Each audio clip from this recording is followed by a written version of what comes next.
မင်္ဂလာပါကျွန်တော်စီမှာအသိရေးဆက်ထားတဲ့ 3D Pro Max online software လေးအကြောင်းကိုပြပြပေးချင်ပါတယ်ဒီ software လေးကိုဝယ်မယ်ဆိုရင် admin ရဲ့ agent ရဲ့ user ဆိုပြီးတော့မှ software သုံးခုရရှိမှာဖြစ်ပါတယ်ဒီ software လေးရဲ့အဓိကထူးခြားချက်ကဘာလဲဆိုလို့ရှိရင်ကျွန်တော်ပုံမှန်အားဖြင့်ကျွန်တော်တို့ပေါ့နော် dynamic အနေနဲ့ပေါ့နော်ခုလိုမျိုး online software တွေကိုအသုံးပြုတဲ့အခါမှာကိုယ့်ရဲ့အောက်က agent တွေ commission တွေကို software ပေးသုံးရတယ်ပေးသုံးတဲ့အခါမှာဒီ agent တွေ commission တွေကကိုပေးသုံးတဲ့ software နဲ့စင်းတွေကိုထည့်သွင်းလိုက်မယ်ဆိုလို့ရှိရင်ကိုယ့်ရဲ့ဒီ admin app ကိုဓာတ်ရိုက်စင်းတွေရောက်ရှိလာဖြစ်တဲ့ကြောင့်မို့ကိုကဒီ software တွေကို copy ယူထည့်စရာလည်းမလိုရိုက်ထည့်စရာမလိုပဲနဲ့စင်းတွေကိုအလွယ်တကူကျွန်တော်တို့ကကြည့်လို့ရမှာဖြစ်ပါတယ်နော်ဒါပေမဲ့ပြဿနာကဘာလဲဆိုတော့တချို့ commission တွေ agent တွေကဒီ software ဒိုင်နေကနေပြီးတော့သူတို့ကို software ပေးသုံးတဲ့အခါမှာတက်ပြီးတော့မှအသုံးမပြုချင်ကြဘူးပေါ့နော်ဘာလို့လဲဆိုတော့သူတို့ကအောက်မှာလဲထိုးသားတွေအများကြီးရှိတယ်ထိုးသားတွေတင်သမျှအဆောင်တွေကိုကျွန်တော်တို့ကဒီ application တွေကိုရိုက်ထည့်ရတယ်ဒါမှမဟုတ် copy ယူထည့်ရတဲ့အတွက်ကြောင့်မို့သူကပို့ပြီးတော့မှအချိန်ပေးရတယ်ပေါ့နော်တခါလေမှစင်းနေများတဲ့အခါမှာမနိုင်တာမျိုးတွေချိန်မများမျိုးတွေလည်းဒါဖြစ်နိုင်တယ်အဲ့ဒီပြဿနာလေးရောရှိတယ်ပေါ့နော်ဒီလိုဖြစ်တဲ့အတွက်ကြောင့်မို့ကျွန်တော်တို့အခုဒီ software မှာဆိုလို့ရှိရင်အဲ့ပြဿနာကိုကျွန်တော်ဖြေရှင်းပေးထားပါတယ်ဘယ်လိုဖြေရှင်းထားလဲဆိုတော့ကျွန်တော် end user တွေသုံးလို့ရမယ် 3D user software ပါကျွန်တော်ကထည့်သွင်းပေးထားတယ်အဲ့လိုမျိုးထည့်သွင်းပေးထားတဲ့ကြောင့်မို့ဘာတွေကောင်းသွားလဲဆိုလို့ရှိရင်အဲ့တော့ agent တွေ commission တွေဟာလည်းဒီကိုယ့်ရဲ့အောက်ကထိုးသားတွေကိုဒီ software ပေးသုံးလိုက်မယ်ဆိုလို့ရှိရင်ကိုကသူတို့ Viber နေပြီးတော့မှပို့ခိုင်းစရာလည်းမလိုတော့ဘူးအဲ့တော့ Viber နေပြီးတော့ copy ယူရိုက်ထည့်စရာလည်းမလိုတော့ဘူးသူတို့တင်သမျှစင်းနေကိုယ့်ရဲ့ဒါ agent ဒါမှမဟုတ် commission ရဲ့စင်းထဲမှာအလိုလျောက်ဝင်လာမှာဖြစ်ကြောင့်မို့ကိုကဒါစင်းလေးတွေကိုထိုင်ပြီးတော့မှစစ်နေုံပဲပေါ့နော်ဒါအပြင်ကျွန်တော်တို့ဒီထိုးသားရဲ့အနေနဲ့လည်းသူတို့ကိုယ်တိုင်ဒီ application နဲ့ပြီးတော့ထည့်တဲ့အခါမှာကျွန်တော်တို့လောလောကူကူနဲ့မြန်မြန်ဆန်ဆန်ထည့်လို့ရတာဖြစ်တဲ့အပြင်ကိုမှကျွန်တော်တို့ဒီသူတို့တင်နေမြစင်းတွေကိုလည်းအသေးစိတ်တစ်ခုချင်းစီပြန်ပြီးတော့မှအခြေမင်းပြန်ပြီးတော့မှစစ်လို့ရမှာဖြစ်ပါတယ်နော်ဟုတ်ပြီအဲ့တော့ကျွန်တော်တို့ဒါကဒီ software လေးရဲ့အဓိကကျွန်တော်ထူးခြားတဲ့အချက်ကိုပြပြပေးဖြစ်ပါတယ်နောက်ထပ်ကျွန်တော်တို့ဒီ software မှာဘယ်လိုမျိုး function တွေပါဆိုတော့တစ်ချက်ပြပြပါမယ်နော်အဲ့တော့ဒါက admin software ဖြစ်ပါတယ်admin software ထဲမှာဆိုလို့ရှိရင်ကျွန်တော်တို့ဒီ setting ထဲမှာဒီရောင်းချင်သတ်မှတ်တဲ့ကိုဝင်ပြီးတော့မှကျွန်တော်တို့စစ်ကြိုက်ရောင်းချင်တွေကိုကျွန်တော်တို့ထည့်သွင်းပြီးတော့မှဖွင့်လင့်နိုင်မှာဖြစ်ပါတယ်အဲ့တော့ကျွန်တော်တို့ကပထမ17ချိန်မြတ်ထည့်တယ်12ချိန်မြတ်ထည့်တယ်ပေါ့နော်ပြီးရင်ကျွန်တော်တို့ကိုယ့်ရဲ့ပေါ်တိုင်းကပြီးတယ်ကိုယ့်ရဲ့ commission ကအယောစားတွေကိုလည်းထည့်သွင်းပြီးတော့မှရောင်းချင်ကိုဖွင့်ထားလို့ရမှာဖြစ်ပါတယ်နော်ဒါဆိုလို့ရှိရင်ကျွန်တော်တို့ဒါရောင်းချင်ဖွင့်ထားတာဖြစ်ပါတယ်ပြီးရင်ကျွန်တော်တို့ဒီ page canal တွေကိုလည်းကျွန်တော်ထည့်ထားလို့ရပါတယ်ဥပမာကျွန်တော်တို့ဒီထဲမှာဆို page canal ထည့်မယ်ဆိုရင်ဒါကျွန်တော်တို့ page canal ကိုဘယ်ချိန်မှာထည့်ပြင်လဲပေါ့နော်ဥပမာကျွန်တော်တို့ဒီမှာပေကနက်ထည့်ပြီးတော့မှတိမ့်လိုက်မယ်ဆိုလို့ရှိရင်ဒါကျွန်တော်တို့ဒီကိုထည့်ထားတဲ့ပေကနန်းကိုကိုယ့်ရဲ့အောက်ကဒီ agent တွေမှာရော user တွေထိပါကျွန်တော်ဒီပေကနန်းကိုတင်လို့ရမှာမဟုတ်ဘူးပေါ့နော်ပြီးရင်နောက်ထပ်ပြီးတော့မှ commission ကောက်နေဖွင့်လို့ရပါပြီเนาะအဲ့တော့ commission ကောက်ဖွင့်မယ်ဆို commission နဲ့ဝင်မယ်ပြီးရင်ကျွန်တော်အပေါင်းလို့နေပြီးတော့မှကိုထည့်ချင်တဲ့ commission ရဲ့နာမည်ပြီးလို့ရှိရင်ကိုသူ့ကို commission ကဘယ်လောက်ပေးမလဲရောစားဘယ်လောက်ပေးမလဲတွတ်ဆဘယ်လောက်ပေးမလဲစကားဘက်ကိုဘယ်လိုသတ်မှတ်မလဲဆိုပြီးတော့မှကိုစိတ်ကြိုက်ကျွန်တော်တို့အချက်လက်တစ်ခုချင်းစီကိုထည့်သွားလို့ရပါတယ်เนาะပြီးတော့ကျွန်တော်အချက်လက်တွေထည့်ပြီးသွားလို့ရှိရင်စေ့ကိုနှိမ့်လိုက်မယ်ဆိုရင်ကျွန်တော်တို့ commission ကောက်ဖွင့်ပြီးသွားပါပြီကိုပွင့်ထားတဲ့ဒီ agent ကောက်သုံးမဲ့ commission ကောက်ကိုလည်းကျွန်တော်တို့ကဒီ edit portal နဲ့နေပြီးတော့မှပြန်ပြီးတော့မှအချက်လက်တွေကိုပြန်ပြီးတော့ပြင်ဆင်လို့ရတယ်ဒါမှမဟုတ်လည်းကျွန်တော်တို့ပြန်ဒီ account ကိုပြန်ဖြတ်လို့ရတယ်ပေါ့နော်နောက်တစ်ခုကျွန်တော်တို့ဒီ software ရဲ့အဓိကထူးခြားအချက်ကဘာလဲဆိုတော့ကျွန်တော်တို့ဖွင့်ထားတဲ့ commission ကောက်တွေကိုဒါမှမဟုတ် agent ကောက်တွေကိုကိုယ့်ရဲ့အောက်က commission တွေ agent တွေကိုပြန်ပြီးတော့မှပို့တော့မယ်ဆိုရင်ကျွန်တော်တို့ကတကူတကမှတ်ထားစရာမလိုဘူးကျွန်တော်တို့ဒီပို့ခြင်းနဲ့ဒီ agent ရဲ့ UI လေးပေါ့နော်ဒီ cat ကလေးကိုကျွန်တော်ဖိလိုက်တာနဲ့သူအချက်လက်လေးကို copy ယူတာဖြစ်သွားမယ်ပြီးရင်တော့သူတို့ရဲ့ Viber သို့မဟုတ် message ကနေပြီးတော့မှအခုလိုမျိုး paste လုပ်ပြီးတော့မှပို့လိုက်လို့ရပါတယ်เนาะဒါဆိုလို့ရှိရင်ဒါသူတို့ရဲ့ကိုထည့်ထားတဲ့ commission ရဲ့ user name နေပြီးလို့ရှိရင် password တွေကိုပြီးတော့ ID number တွေကိုပါတခါတည်းကျွန်တော်တို့ကပြီးပုတ်ပြီးသားဖြစ်သွားပါမယ်เนาะကိုကတစ်ခုချင်းလိုက်ပြီးတော့မှအချက်လက်တွေလိုက်မှတ်ထားစရာမလိုဘူးပေါ့เนาะကျွန်တော်တို့စောစောက admin ဘက်ကနေဖွင့်ပေးလိုက်တဲ့ဒီ agent account နဲ့ကျွန်တော်တို့ agent software တွေကိုကျွန်တော်တို့က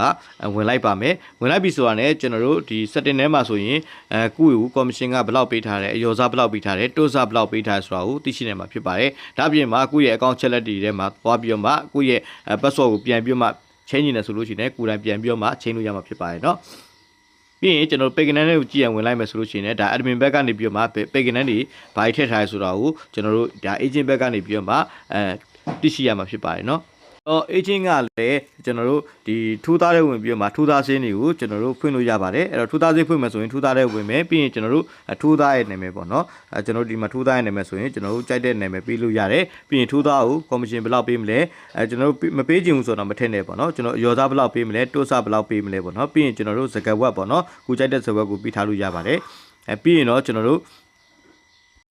ကျွန်တော်တို့ဒီစေ့လိုက်ပါမယ်เนาะဒါဆိုလို့ရှိရင်ကျွန်တော်တို့အထူးသားစင်းဖွင့်ပြီးသွားပါပြီเนาะအထူးသားစင်းဝင်ကိုလည်းကျွန်တော်ကပြန်ပြီးတော့မှ edit လုပ်ပြီးတော့ပြန်ပြီးပြင်ဆင်လို့ရတယ်ဒါမှမဟုတ်လည်းပြန်ပြီးဖြတ်လို့ရတယ်ပေါ့เนาะအဲ့တော့ဒါဆိုရင်ကျွန်တော်တို့ကဟုတ်ပြီကျွန်တော်တို့ agent ကနေပြီးတော့ထူးသားစင်းဖွင့်ပြီးသွားပြီပေါ့เนาะထူးသားစင်းဖွင့်ပြီးသွားတဲ့အခါမှာဒီထူးသားစင်းကိုကိုယ်တိုင်စင်းထည့်သွင်းခြင်းနဲ့ရတယ်ပေါ့နော်ဥပမာကျွန်တော်တို့ဒီအပေါင်းလေးကိုနှိပ်ပြီးတော့မှကနန်းလက်ကွက်ကနေပြီးတော့မှကျွန်တော်တို့ကိုယ်တိုင်စင်းထည့်ပေးခြင်းနဲ့ဆိုလဲရတယ်ဒါမှမဟုတ်လဲကျွန်တော်တို့ဒီမထည့်ခြင်းဘူးဆိုရင်လည်းထိုးသားကိုကျွန်တော်ဒီ user app ပေးပြီးတော့မှတိုက်ရိုက်တင်ခိုင်းလို့လည်းရတယ်ပေါ့နော်ဒါဆိုရင်တော့ကိုကစင်းကိုထည့်စရာလည်းမလိုတော့ဘူး copy ယူစရာလည်းမလိုတော့ဘူးရိုက်ထည့်စရာလည်းမလိုတော့ဘူးပေါ့နော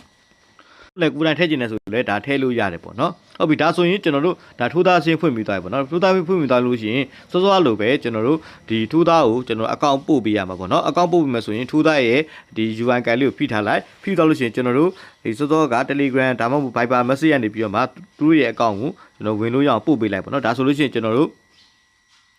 ဒါပို့လိုက်ပေါ့နော်ထိုးသားရဲ့အကောင့်ချက်လက်ကိုပို့လိုက်ပြီအဲ့တော့ထိုးသားလည်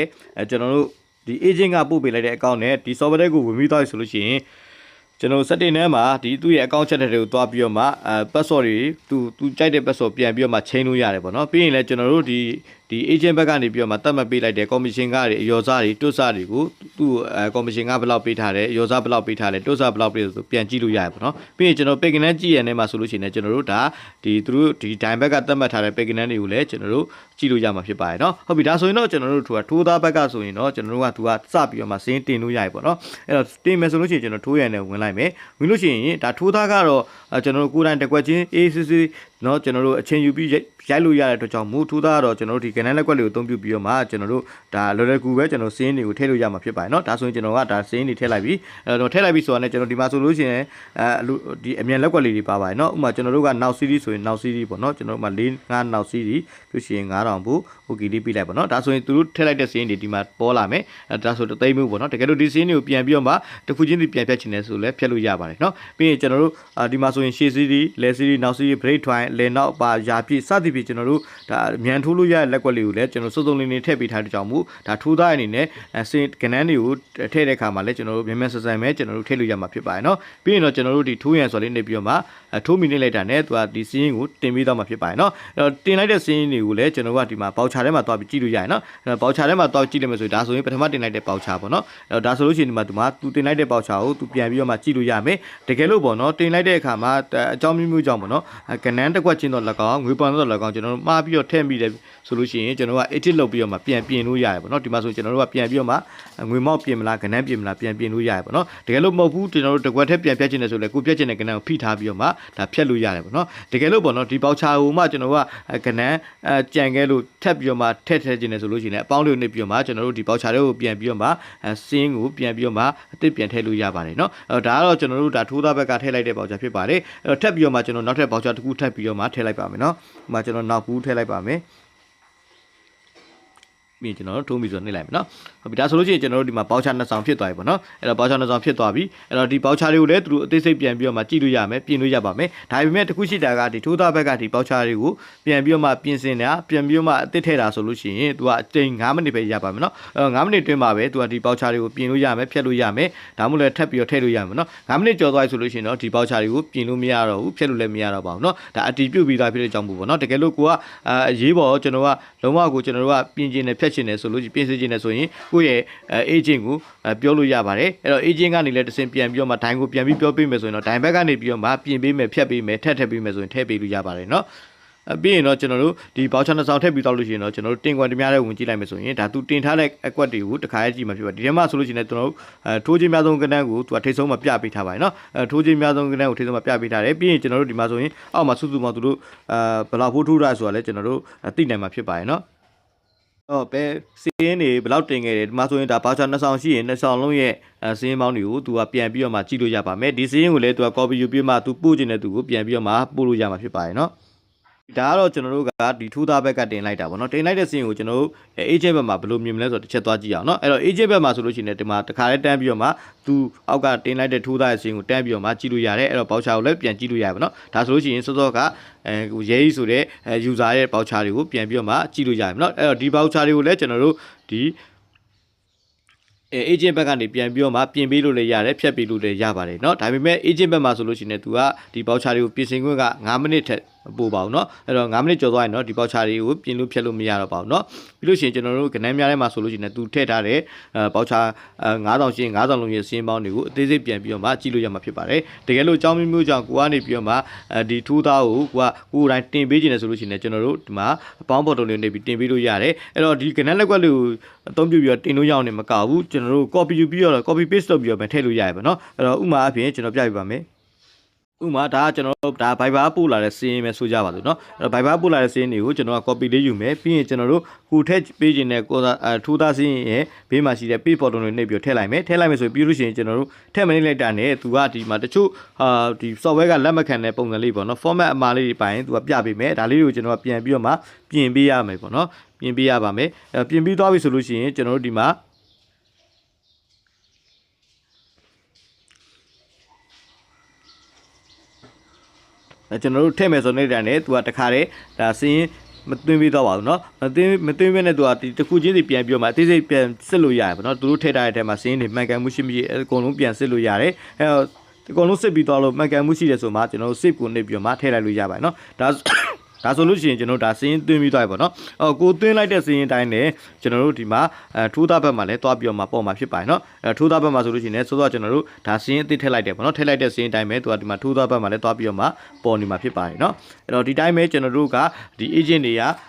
ဒီကိုယ်တိုင်စင်းမထည့်ခြင်းဘူးဆိုလို့ရှိရင်တော့သူတို့ကိုကိုယ့်ရဲ့အောက်ကထိုးသားတွေကို software ပေးသုံးလို့ရတယ်ကိုယ်တိုင်စင်းထည့်ခြင်းနဲ့ဆိုလို့ရှိရင်လည်းကိုယ်တိုင်ကဏ္ဍလက်ကွက်လေးကိုသုံးပြီးတော့မှရိုက်ထည့်လို့ရသလို copy paste လုပ်ပြီးတော့လည်းစင်းတွေကိုထည့်လို့ရမှာဖြစ်ပါတယ်နော်အဲ့တော့လေဂျာမှာဆိုလို့ရှိရင်လည်းကျွန်တော်တို့ဒီထူးသားရဲ့တင်ထားသမျှလေဂျာတွေကိုအကုန်လုံးသိစိတ်ပြန်ပြီးတော့မှကြည့်လို့ရမှာဖြစ်ပါတယ်เนาะပြီးလို့ရှိရင်ကျွန်တော်တို့ဒါ admin ဘက်ကိုတစ်ချက်သွားကြည့်အောင်เนาะ admin ဘက်မှာဆိုလို့ရှိရင်လည်းကျွန်တော်တို့ဒါဆိုလို့ရှိရင်ကျွန်တော်တို့အခုအောက်ကဒီကြော်ကြီးဆိုတဲ့ commission ကတင်ထားတဲ့စီးရင်ကိုစီမှာဝင်းနေပြီပေါ့เนาะအဲ့တော့ဝင်းနေပြီဆိုလို့ရှိရင်သူတို့ရဲ့စီးရင်အသေးစိတ်ကိုကြည့်ချင်တယ်ဆိုရင်အပေါင်းလို့နေပြီးတော့မှကျွန်တော်ဒါဆိုရင်ရဲကြီးဆိုတဲ့ထူးသားနာမည်ပေါ့เนาะဒီထူးသားကဘောက်ချာပနဆောင်တင်ထားတယ်ပြီးလို့ရှိရင်ကျွန်တော်တို့ကနန်းလေဂျာကြည့်ချင်တယ်ဆိုလို့ရှိရင်ဝင်ကြည့်လို့ရပါတယ်เนาะပြီးရင်ကျွန်တော်တို့2ဘက်ကနေပြီးတော့မှဒီ admin ဘက်ကနေပြီးတော့မှပေါ့နော်တကယ်လို့ page နန်းတွေကိုထည့်ပေးခြင်းနဲ့ဆိုလို့ရှိရင်သူဒီကိုယ်တိုင်ရိုက်ပြီးတော့မှထည့်ပေးလို့ရတယ်ပြီးလို့ရှိရင် voucher တွေကိုပြန်ပြီးတော့မှပြင်ပေးခြင်းနဲ့ဖြတ်ပေးခြင်းနဲ့ဆိုလို့ရှိရင်ဒီ admin ဘက်ကနေပြီးတော့မှပြင်ဆင်ပေးလို့ရပါတော့ admin ဘက်ကဆိုရင်တော့သူတို့ကအချိန်ကန့်သက်မရှိဘူးအချိန်မီသူကကဏ္ဍတွေကိုဝင်ပြီးတော့မှတင်လို့ရတယ်ဖြတ်လို့ရတယ်เนาะကျွန်တော်ပြင်လို့ရမှာဖြစ်ပါတယ်เนาะအဲ့တော့ဥမာကျွန်တော်ဒီမှာဆိုရင်ကျွန်တော်တို့ page နန်းထည့်ထားရပေါ့เนาะ page နန်းထည့်ထားဆိုရင်ကျွန်တော်ဒီမှာဒီရောင်းချင်သက်မှတ်ရတယ် sorry ကျွန်တော်တို့ page နန်းသက်မှတ်ရတဲ့မှာကျွန်တော်တို့ကဒီမှာ556ဆိုပြီးထည့်ထားရပါတော့အဲ့တော့ကျွန်တော်တို့ဒီမှာ agent ဘက်ကနေတစ်ချက်တင်ကြည့်အောင်ပေါ့เนาะဒီမှာဆိုရင်ဒါ page နန်းဖြစ်ကြအောင်ဘူးသူတွင်လို့မရဘူးပေါ့เนาะတင်လို့မရဘူးပေါ့เนาะအဲ့တော့အဲ့တိုင်းပဲကျွန်တော်တို့ကထိုးသားမှာဆိုလို့အတူတူပဲကျွန်တော်တို့ page နန်းထည့်ထားဆိုလို့ရှိရင် page နန်းတွေကိုတင်လို့ရမှာမဟုတ်ပါဘူးเนาะဒီမှာဆိုရင်ဒါ page နန်းဖြစ်လို့တင်လို့မရဘူးပေါ့เนาะဒီလိုမျိုးလေးကျွန်တော်တို့လုပ်ပေးထားပါတယ်เนาะအဲ့တော့ဒါဆိုလို့ရှိရင်တကယ်လို့တင်နေတယ်ဆိုလို့ရှိရင်တော့ admin ဘက်ကနေပြီးတော့မှဒီ556ကိုတင်ပေးမယ်ဆိုရင်တော့တင်လို့ရပါတယ်เนาะ page နန်းတွေကိုเนาะဟုတ်ပြီဒါဆိုရင်ကျွန်တော် agent နဲ့ user သုံးတာတော့သိသွားပြီပေါ့เนาะကျွန်တော်တို့ဒီ admin မှာဆိုရင်ကျွန်တော် break ဖြတ်တဲ့ fashion လေးလည်းတော့ထည့်ပေးထားတယ်အဲ့တော့ဒီမှာဆိုရင်ကျွန်တော်တို့ကဆိုကြပါစို့ကျွန်တော်တို့ကဗရိတ်ဖြတ်ကြည့်မယ်ပေါ့နော်။ဥမာ3000မှုဖြတ်ကြည့်မယ်ဆိုရင်ကျွန်တော်တို့ဖြတ်ကြည့်နေတဲ့ငွေပမာဏကိုရိုက်လိုက်ပေါ့နော်။ဒီမှာ3000ဆိုပြီးထားလိုက်။ဒါဆိုရင်ကျွန်တော်ဘယ်ဘက်ကချမ်းကကိုဗရိတ်ဖြတ်ထားတဲ့ဘိုင်းဖြစ်ပါတယ်။ညာဘက်ကချမ်းကျုံခွက်ဖြစ်ပါတယ်နော်။အဲ့တော့ဒီကျုံခွက်တွေကိုကျွန်တော်ကတင်မယ်နဲ့လိုက်တာနဲ့သူကတင်ခွက်ထဲကိုစင်းရောက်တော့မှာဖြစ်ပါတယ်နော်။အဲ့တော့ဒီစင်းတွေကိုလည်းကိုက copy ယူပြီးတော့မှကိုယ့်ရဲ့အပေါ်တိုင်ကို Viber သုံး message နေပြီးတော့မှပြန်ပြီးပို့လို့ရမှာဖြစ်ပါတယ်။အဲ့တော့ကျွန်တော်တို့ဒီ break ဖြတ်တာကတော့ကျွန်တော်တို့ admin တစ်ခုထဲမှာပဲပါမှာဖြစ်ပါတယ်။ agent နဲ့ user မှာတော့ break ဖြတ်ခွင့်ပေးမထားဘူးပေါ့နော်။အဲ့တော့ဒိုင်ကတော့ကို break ဖြတ်ပြီးတော့မှကျုံခွက်တွေကိုကိုယ့်ရဲ့အပေါ်တိုင်ကိုပြန်ပြီးတော့မှတင်လို့ရပါတယ်နော်။ဟုတ်ပြီဒါဆိုရင်ကျွန်တော်တို့ဒိုင်ဘက်ကနေပြီးတော့မှရော်စားရှင်းမှုလည်းကျွန်တော်တို့ပေါက်သီးတစ်ချက်ထည့်ကြည့်အောင်ပေါ့နော်ကျွန်တော် token ထည့်ရတဲ့မှာသွားပြီးတော့မှကျွန်တော်တို့ဒီအပေါင်းလေးကိုနှိပ်လိုက်မယ်ဆိုရင်ကျွန်တော်တို့ဘယ်ရောင်းကြည့်တဲ့ထက်မှာတော့ကျွန်တော်တို့ဒီမှာ496ပေါ့နော်ကျွန်တော်တစ်ချက်လောက်သိမ်းကြည့်မယ်ထည့်ကြည့်မယ်ပေါ့နော်သိမ်းလိုက်မယ်ဆိုရင်သူကလေဂျာထဲမှာသွားကြည့်လိုက်မယ်ဆိုရင်ကျွန်တော်တို့ဒီ496ဒီဒါတဲ့ပေါ့နော်9000မူပါပါတယ်495ကတော့တဲ့900ဘူး9000မူပါတယ် sorry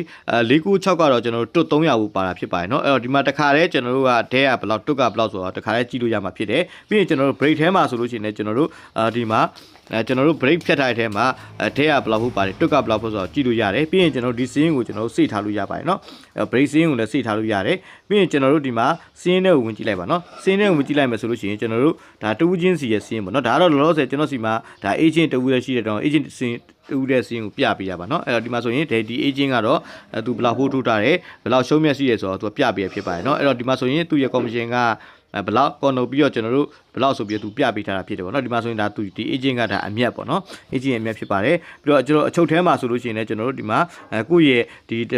ဒီချိန်လုံးစာပေါ့နော်ဒီဆက်တဲ့ချိန်လုံးရဲ့ကျွန်တော်တို့အရှုံးမြတ်စင်းကိုသူကတွက်ပြပေးတာဖြစ်တယ်အဲ့ထက်မှာကျွန်တော်တို့ကဗရိတ်အရှုံးမြတ်ကိုပါထည့်ပြီးတော့မှကိုယ့်ရဲ့အရှုံးမြတ်ကိုပါတွက်ပြပေးထားတာဖြစ်ပါတယ်နော်အဲ့တော့မိမိစင်းမှာဆိုလို့ရှိရင်လည်းကျွန်တော်တို့ပထမဆက်တဲ့ချိန်မြောက်ကကျွန်တော်တို့အရှုံးမြတ်ဘယ်လောက်ရှိရဲဆိုတာကိုသူကစည်ရင်သိမ့်မိတာဖြစ်ပါတယ်နောက်တဲ့ချိန်တွေမှာလည်းအရှုံးမြတ်ဘယ်လောက်ရှိရဲဆိုတာကိုသူကပြန်ပြီးတော့မှကြည့်လို့ရအောင်ပြပေးမှာဖြစ်ပါတယ်နော်အဲ့တော့ဒါဒိုင်မက်ကတော့စင်းကြည့်ရတဲ့ပုံစံဖြစ်ပါတယ်အဲ့တော့ agent ဘက်မှာတစ်ချက်ပြန်ဝင်ကြည့်အောင်နော် agent ဘက်မှာဆိုလို့ရှိရင်တူတူပဲလေဂျာထဲမှာဝင်ကြည့်လိုက်လို့ရှိရင်တူစီမှာကျွန်တော်တို့ကပေါက်တီးကဘယ်လောက်ဖို့ပါတယ်ကောကဘယ်လောက်ဖို့ပါဆိုတာကိုကြည့်လို့ရမှာဖြစ်ပါတယ်နော်ပြီးရင်ကျွန်တော်တို့ဒီစင်းထဲမှာဆိုလို့ရှိရင်လည်းဒါသူ့ရဲ့အောက်ကထိုးသားတွေကဘယ်ထိုးသားတော့ဘယ်လောက်ဖို့ပါတယ်ဘယ်လောက်ကျွန်တော်တို့မျက်ရှိတယ်ဘယ်လောက်အရှုံးရှိရဲဆိုတာကိုကျွန်တော်တို့ကြည့်လို့ရမှာဖြစ်ပါတယ်เนาะပြီးရင်ကျွန်တော်တို့အချုပ်ထဲမှာဆိုလို့ရှိရင်ကိုယ့်ရဲ့ဒီတစ်ချိန်စာပေါ့เนาะကျွန်တော်တို့ရှင်းကိုကျွန်တော်ကအချုပ်အနေနဲ့ပြပေးထားတာဖြစ်ပါတယ်เนาะပြီးရင်ကျွန်တော်တို့ဒါကတော့ကျွန်တော်တို့ကဒါ agent ဘက်ကနေပြီးတော့မှစင်းကြည့်ရတဲ့ပုံစံဖြစ်ပါတယ်အဲ့တော့ user ဘက်ကကြည့်မယ်ဆိုလို့ရှိရင်လည်းတူတူပါပဲ user ဘက်မှာဆိုလို့ရှိရင်တင်ွက်ထဲဝင်လိုက်မယ်ဆိုရင်ကိုက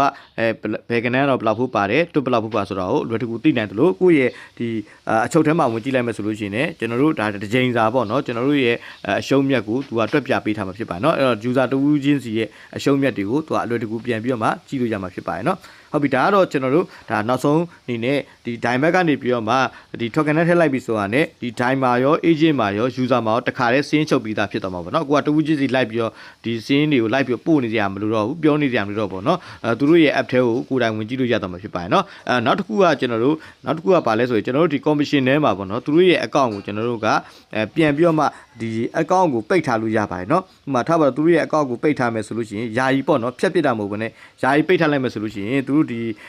ီသူ agent အထက်ဝင်မယ်ဆိုလို့ရှိရင်သူကဒါယာယီပိတ်ထားတဲ့ကြောင့်မို့သူ့ဘက်က data loss စင်းတွေတော့တင်လို့မရသေးဘူးပေါ့နော်စင်းတွေပဲကြည့်လို့ရမယ်တင်လို့မရဘူးပေါ့နော်အဲ့လိုမျိုးပဲ agent ဘက် admin ဘက်ကနေပြန်မှာ agent ကိုပိတ်လိုက်တာနဲ့သူ့အောက်ကထိုးသားတွေကလည်းကျွန်တော်တို့ဒါဒီ app ကိုဝင်သုံးလို့ရမှာမဟုတ်ဘူးပေါ့နော်ယာယီခိတယာယီကတော့ပိတ်ထားဖြစ်ကြောင်းဝင်သုံးလို့ရမှာမဟုတ်ပါဘူးเนาะတကယ်လို့ပြန်ပြီးတော့မှ agent back admin back ကနေပြန်ဖွင့်ပေးမှသာလျှင်သူတို့ဒီပြန်ပြီးတော့မှသူတို့ရဲ့ account ပြန်ပြီးသုံးပြလို့ရမှာဖြစ်ပါတယ်เนาะတကယ်လို့လုံးဝဖျက်လိုက်မယ်ဆိုလို့ရှိရင်เนาะ account ကိုလုံးဝဝင်လို့မရတော့ဘူးစင်းတွေလည်းပြန်ကြည့်လို့ရမှာမဟုတ်တော့ပါဘူးเนาะဟုတ်ကဲ့ဒါဆိုလို့ရှိရင်ကျွန်တော်တို့ဒါကဒီ admin ရဲ့ agent ရဲ့ user တွေကိုဘယ်လိုမျိုးတွဲဖက်ပြီးတော့မှအသုံးပြုရလဲဆိုတာကိုကျွန်တော်ပြပြပေးရဖြစ်ပါတယ်ဒါဆိုရင်ဒီထဲမှာပါတဲ့ကျွန်တော်တို့ဒီ software သုံးပုံသုံးနည်းတွေပါဝင်တဲ့ fashion တွေကိုသိပြီဆိုတော့ကိုယ့်ရဲ့အောက်ကပေါ့နော်ဒီထိုးသားရဲ့ဒီ ဓာတ်ရိုက်ပြီးသုံးလို့ရတဲ့အတွက်ကြောင့်မို့ကျွန်တော်တို့ဒီ software ကိုဝယ်သုံးမယ်ဆိုလို့ရှိရင်ဝယ်သုံးတဲ့သူတွေအနေနဲ့ပေါ့နော်ကိုယ့်ရဲ့အောက်ကဒီ agent အနေနဲ့ကျွန်တော်တို့ agent တွေကဒီ software ကိုမသုံးခြင်းမှာဒီ software ကိုတွန်းနေပြီးတော့စင်းနေမထည့်ကျင်တာတွေအတွက်ပူစရာမလိုပေါ့နော်အဲ့တော့သူတို့ကိုလည်းကိုက